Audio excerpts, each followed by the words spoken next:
Hi everyone, I'm Jana and I'm here with Edel today, who's my best friend, and we're recording this topic of anxiety and depression. Very fun topics to talk about. And also, I think it's been almost a year since the lockdown happened. We're close to 1 year of lockdown and the rules and everything. So I think I would say it's a fair enough time to talk about what it has been like for the last 1 year for a lot of us in terms of feeling anxious and in terms of dealing with depression if you've been living by yourself or um, maybe you've lost your job or you've had to go through certain rough times. So let's get started.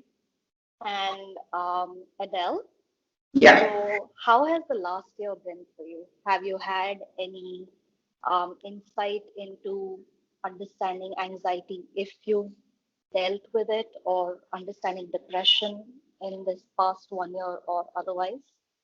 I think one moment of anxiety that I keep bringing up with you as well was when the lockdown was just announced, and Jana and I went to this grocery store because we had a list of grocery to buy and we didn't know what was happening. Sorry, that was just my prop falling down. Okay, and we didn't know what was happening, and I was just standing there going, oh my God, that picture is just etched in my memory. So I had a moment of deep um, anxiety and feeling unsure. But no, I didn't suffer any anxiety. I didn't suffer any depression during the lockdown. Um, so I suppose I have been a fortunate person. Yes. What about you, Jana? I think I was anxious when I was not living at home because you just reminded me today that it's been 1 year since I've come back to Chennai, Yeah. and for 4.5 months I wasn't even living in my own house. So I was a bit anxious about not having my belongings with me, but I somehow felt like I had to make the best use of whatever resources I had at hand. And a lot of things that I think I was anxious in terms of financial resources because, like the entire world has had to go through something unprecedented. Nobody ever expected things to be the way they were. So I think in terms of finances, I was a bit anxious as to how I would manage my situation once I moved into my own place and if I had to keep paying rent so I could have my place back in Hyderabad. So that was a bit anxious for me. And other than that, I think for the most part, I mean, we were staying together and I wasn't too worried as such because I knew I was well taken care of. Depression, I don't think I really experienced any depression in the last 1 year. Not really, not really. But I think depression again, it has like it's a scale, right? And it can be depression because you don't have people around you, or it could be depression because you feel like your life is not going where you want it to. So I suppose I've had experiences of that otherwise, but not specifically because of the pandemic. Okay. So would you like to shed some light on general anxiety at all, like if you've experienced it? Because a lot of people nowadays they're talking about high functioning anxiety, and I don't think it's even like a legitimate term.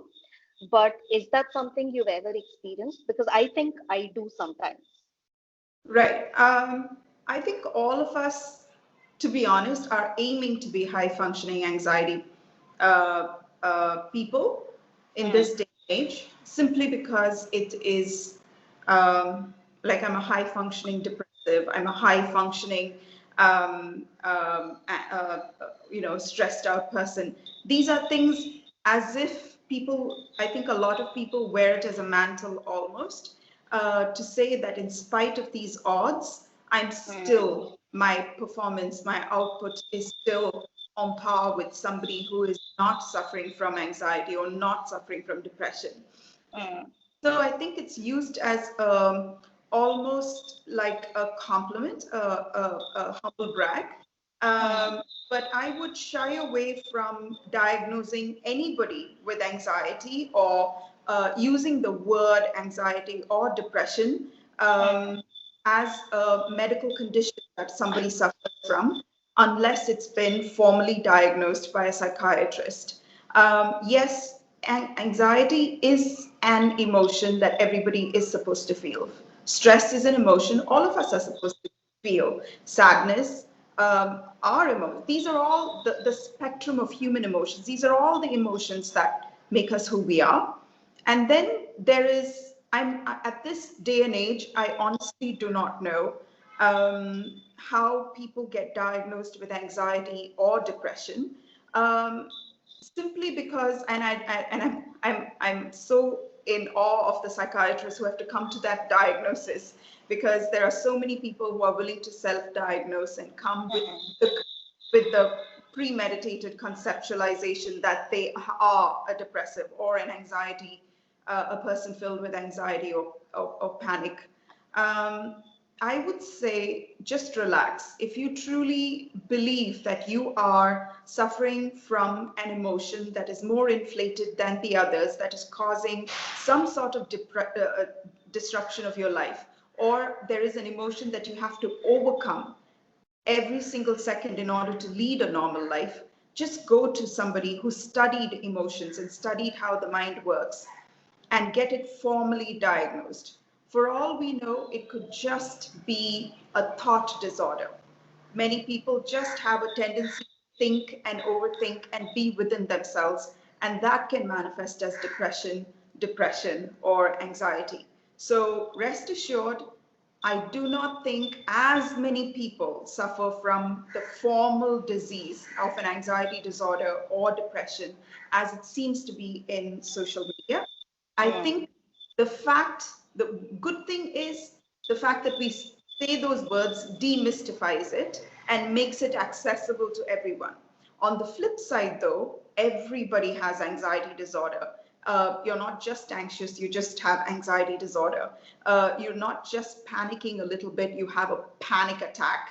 You're not just clean, you are an OCD. You know, like certain words have become part of the layman's parlance, and that is not healthy. So, unless you're formally diagnosed by a psychiatrist, I would refrain simply from using words of that sort. They could turn out to be the curses you lay on your own life.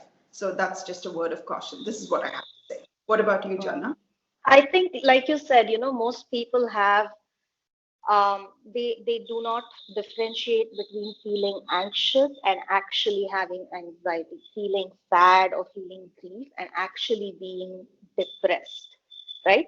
I guess you covered it. I honestly don't have anything else.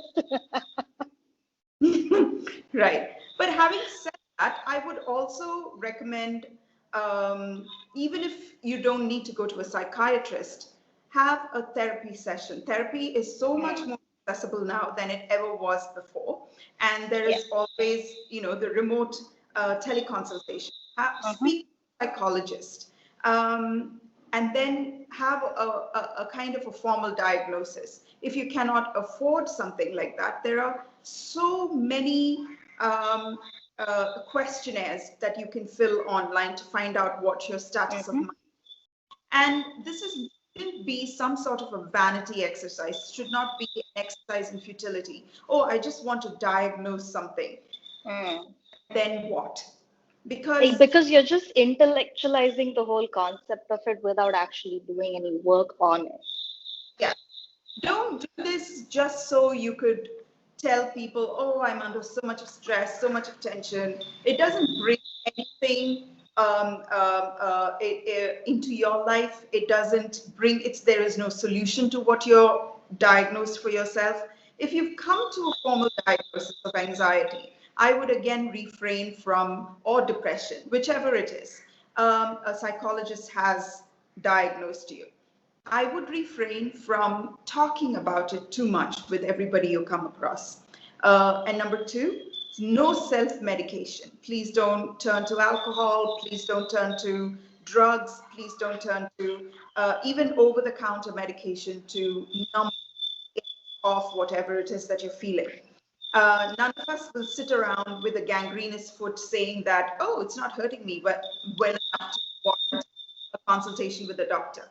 So don't wait till it gets bad.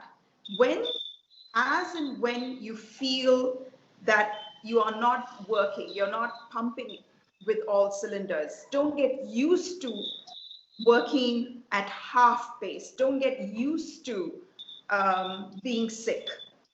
Mm. Go and seek help. Do it proactively because we have the rest of our lives to live with. Constant chatter we hear is from ourselves, and we need to live in a friendly neighborhood inside our head. So that is absolutely very important. Right. So, honestly, I don't really have anything else to add to it except do therapy and talk to somebody to help you out. And definitely don't self medicate. And self diagnosis is extremely harmful. We don't realize it, but it becomes our identity. It becomes the story we tell ourselves. It becomes the story that we tell other people. And we try using that as maybe a manipulation technique to make connections with other people. And that's not really a healthy way to live. So I think we've pretty much covered it in like less than 15 minutes, I think, That's with you, right? whatever information we have. And if you guys have anything to add to it, please drop us a message and we'll see you. Thank you. Bye bye.